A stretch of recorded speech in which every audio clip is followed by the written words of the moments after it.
Welcome to Jagan TV. Alluri Sitaramaraju జిల్లా అరకువెల్లి మండల కేంద్రం. సాక్షర్ భారత్ మండల కోఆర్డినేటర్లకు న్యాయం చేయాలి ఏఐఎన్టీయూసీ డిమాండ్. అల్లూరి సీతారామరాజు జిల్లా అరకువెల్లి మండల కేంద్రంలో ఏఐఎన్టీయూసీ జిల్లా కో కన్వీనర్ అమర్ ఆధ్వర్యంలో సాక్షర్ భారత్ మండల కోఆర్డినేటర్లు 2018 నుంచి బకాయి పడ్డ వేతనాలు తక్షణమే విడుదల చేయాలని ప్రభుత్వాన్ని డిమాండ్ చేశారు.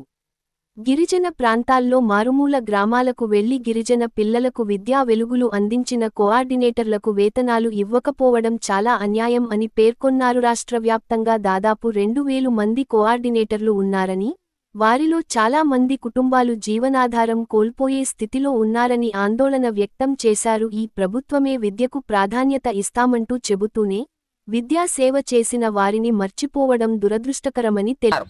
అప్పటికే వీళ్ళు కొనసాగుతున్నప్పటికీ కూడా వీళ్ళకి ఇవ్వాల్సినటువంటి 2000 రూపాయల ఎలివెన్స్ కూడా 9 నెలలు బకాయిల నుంచి రాష్ట్ర ప్రభుత్వం వీళ్ళందరినీ కూడా ఆ రోజు టీడీపీ ప్రభుత్వం అర్ధాంతరంగా వీళ్ళని నడి రోడ్డు మీద వదిలేసినటువంటి పరిస్థితి.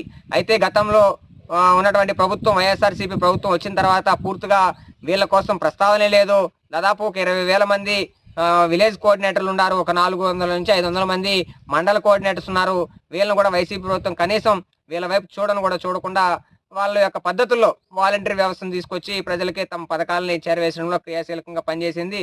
అయితే ఈ రోజు మళ్ళీ టీడీపీ ప్రభుత్వం కూటమి ప్రభుత్వం అధికారంలోకి వచ్చిన తర్వాత ఎందుకంటే విలేజ్ కోఆర్డినేటర్స్ యొక్క ప్రాముఖ్యత ఏంటి అనేది ఖచ్చితంగా టీడీపీ ప్రభుత్వకు అవగాహన ఉంది. ఎందుకంటే ఆ టైంలో ప్రభుత్వం అధికారంలో ఉన్న టీడీపీ, ఈ రోజు కూడా అధికారంలో టీడీపీ ఉంది. వీళ్ళ యొక్క చేసిన కృషి ఏంటి అనేది టీడీపీ ప్రభుత్వానికి మరి ప్రత్యేకంగా చెప్పాల్సినటువంటి అవసరం లేదు. కాబట్టి కూటమి ప్రభుత్వం ఆలోచన చేసి దాదాపు 19,500 మంది 555 మంది ఎవరైతే విలేజ్ కోఆర్డినేటర్స్ గా ఉన్నారో వీళ్ళందరికీ కూడా గతంలో మీరు ప్రభుత్వం అధికారంలో ఉన్నప్పుడే వీళ్ళందరికీ కూడా 9 నెలలు బకాయి వేతనాలు ఉన్నాయి.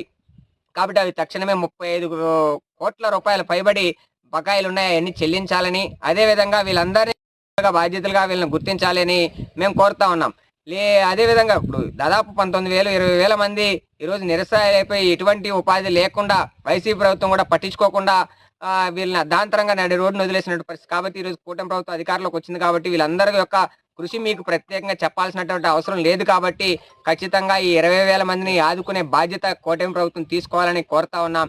ఖచ్చితంగా ఈ రాష్ట్ర ప్రభుత్వానికి మరొకసారి ఏఐటీసీ అలానే సాక్షర్ భారత్ విలేజ్ కోఆర్డినేటర్ అసోసియేషన్ ద్వారా రాష్ట్ర ప్రభుత్వానికి మరి ప్రత్యేకంగా తెలియజేసే పద్ధతిలో మా పోరాటాలకు రూపకల్పన చేసుకుంటామని ఈ సందర్భంగా తెలియజేస్తా ఉన్నాం. ఇచ్చిన ఈ సభాముఖం అందరికీ నమస్కారం చేస్తున్నాను. మేము సాక్షర్ భారత్ నుంచి ఈ దినంలో మా ఒక ఉద్యోగం కోసం పోరాటంకి ముందుకు వస్తున్నాము. ఎందుకంటే మేము మొదట్లో మా పిల్లల్ని వదిలేసి కుటుంబాన్ని వదిలేసి మండల స్థాయిలో గ్రామ స్థాయిలో ఎన్నో పనులు చేసాము.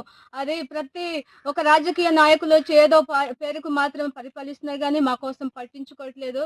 ఎందుకంటే మేము ఆ పిల్లల పరిస్థితి నుంచి ఆడపిల్లలు ఎలా బయటకు వచ్చాము అది మాకు తెలుసు. కాబట్టి మాకు మొదటి స్థితి మాకు ఇవ్వాలని మేము ఆశపడుతున్నాము. ఎందుకంటే మేము ఏదో నిద్రపోయినట్టు ఉండిపోయాము. కానీ అక్షరం లేని ఈ అంగన్వాడీలకి అలాగే ఆశా వర్కర్స్ కి 10,000 20,000 చేసుకుని వాళ్ళకి అభివృద్ధి చేస్తున్నారు. కానీ మేము చదువుకొని అలాగ కొంతవరకు ఉద్యోగాలు చేయాలని ఆశపడి ప్రజలకు కొన్ని అక్షరం రాని వాళ్ళకి నేర్పించేమో. కరెంట్ బిల్లు ఈ బిల్లు అన్ని పంచాయతీలు చేస్తే ప్రతి పనులు మేము చేసాము. కానీ ప్రభుత్వం మమ్మల్ని మర్చిపోయింది. మరలా మేము ముందుకు వెళ్ళాలని మేము ఈ సభాముఖంగా మేము ఆశిస్తున్నాము. మేము ఎంతవరకైనా పోరాటం చేస్తామని ఇది ముగిస్తున్నాను. Sakshar Bharat village coordinators association,